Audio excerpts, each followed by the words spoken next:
अब प्याज खीरा के सलाद अरे भंगलावा हमें कर लिए सावन के सोमवारी अब तो मुर्गा भात खा के आएगा नहीं रे भंगलावा।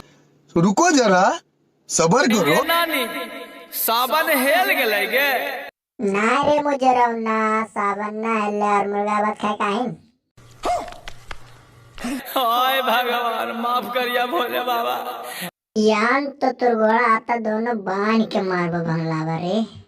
आगे हमार रानिया हमरा से गलती से ए बेटा ले गया बोड़निया झाड़ वगैरह ले गया।